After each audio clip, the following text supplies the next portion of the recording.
Salut, tu t'es déjà fait cambrioler? Ouais? Non? Pas encore? Mais ça peut arriver? Alors attends, reste bien jusqu'à la fin de la vidéo, je vais te dévoiler un petit secret que on te dit pas dans tes droits. Vous aussi, vous avez vécu une tentative de cambriolage? Ouais, à mon domicile, ils sont rentrés à 3. Ah oui. Donc on était dans la maison de moi, ma femme et mes 2 enfants. J'ai réussi à en maîtriser un, les 2 autres sont partis. Après, j'ai fait des sports de combat, mais j'ai pas tapé parce que j'ai pas le droit. Mais je l'ai maintenu donc à mon domicile, j'ai appelé la police. Donc les policiers sont arrivés, ils l'ont embarqué, mais ils m'ont embarqué aussi pour séquestration. Non. Oui. Donc voilà, après les policiers ont témoigné au procès pour avoir des circonstances atténuantes et tout, mais moi j'ai été inquiété pour séquestration et du coup lui a pris je crois 6 mois de sursis pour tentative de cambriolage et moi je me suis retrouvé avec 2 ans de sursis, 2 ans de mise à l'épreuve et obligation de soins pour séquestration. Voilà. Si ça vous est déjà arrivé, ou si vous voulez pas que ça vous arrive, dans le cas où un jour vous faites cambrioler, ou juste squatter, je vais vous expliquer comment éviter ça. Je dis pas que le parquet ou que la justice vous donnera raison. Je rappelle qu'on est en France. Mais ce sera le meilleur moyen de défense que vous aurez devant le tribunal et devant le juge. Même si le juge veut vous contredire, parce que vous êtes solvable,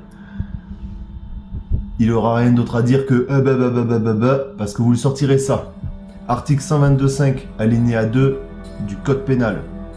N'est pas pénalement responsable la personne qui, devant une atteinte injustifiée envers elle-même ou autrui, accomplit dans le même temps un acte commandé par la nécessité de la légitime défense d'elle-même ou d'autrui, sauf s'il y a disproportion entre les moyens de défense employés et la gravité de l'atteinte. En gros, le mec rentre chez vous, il n'est pas armé, vous le maîtrisez, vous êtes en légitime défense. C'est ce qu'on a vu là dans la vidéo. Par contre, là où on ne vous informe pas sur vos droits et vos devoirs, c'est que effectivement, il a été inquiété pour séquestration parce que il l'a maîtrisé chez lui et il peut pas prouver qu'il n'a pas usé de la force. C'est pour ça que ce que je vous recommande très fortement, installez une caméra chez vous, une ou des caméras chez vous et qui enregistrent. C'est malheureux, mais aujourd'hui on n'a pas le choix.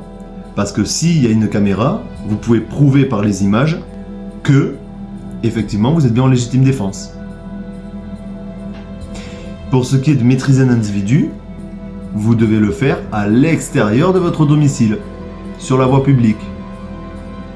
Là, ce ne sera pas reconnu comme de la séquestration.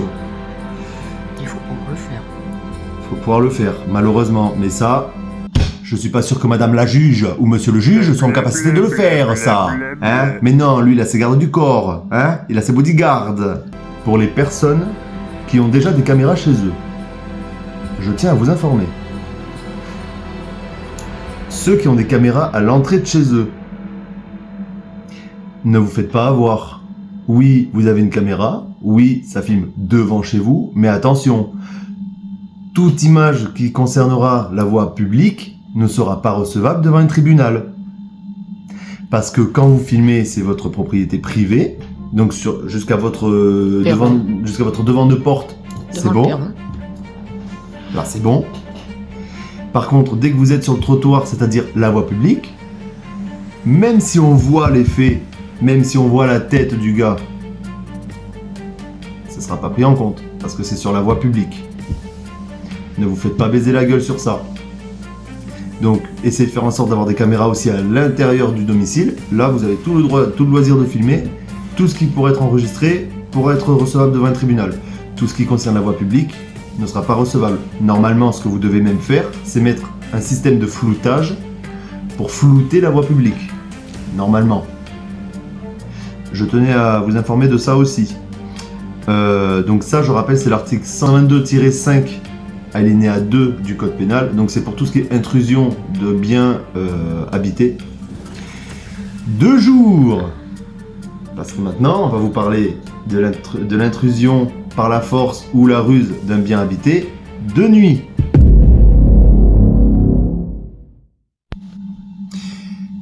Avant de terminer cette vidéo, comme je vous ai dit au début, je vais vous révéler un petit truc que on ne vous dit pas dans vos droits, d'accord ? Quand vous intervenez, quand vous voulez appréhender quelqu'un, eh bien, c'est pas compliqué en fait. Il suffit juste de connaître le code pénal. Article 73 de code de procédure pénale. Dans le cas d'un crime flagrant ou d'un délit flagrant puni d'une peine d'emprisonnement, toute personne a qualité pour appréhender l'auteur et le conduire devant un officier de police judiciaire le plus proche. Ce qui veut dire, le mec rentre chez toi, déjà, c'est intrusion de domicile. C'est puni d'une peine d'emprisonnement.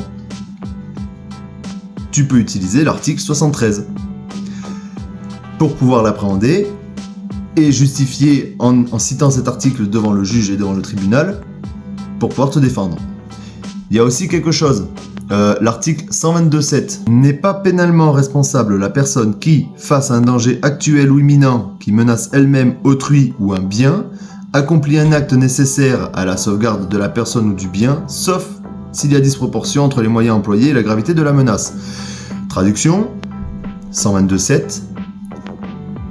Si tu as la nécessité de commettre un acte répréhensible par la loi, mais que tu le commets dans le cas où tu veux sauvegarder la vie de quelqu'un ou un bien, du moment qu'il y a proportion, c'est ok. Un exemple que j'ai déjà cité, un bébé en plein mois d'août qui est dans une voiture à 50 degrés qui est en train de cramer vitre fermée, tu appelles d'abord la police, tu signales ce qui se passe, tu prends une vidéo ou une photo pour pouvoir justifier de tes dires, et après tu pètes le carreau, même si c'est pas ton véhicule, tu pètes le carreau pour sauvegarder la vie du bébé.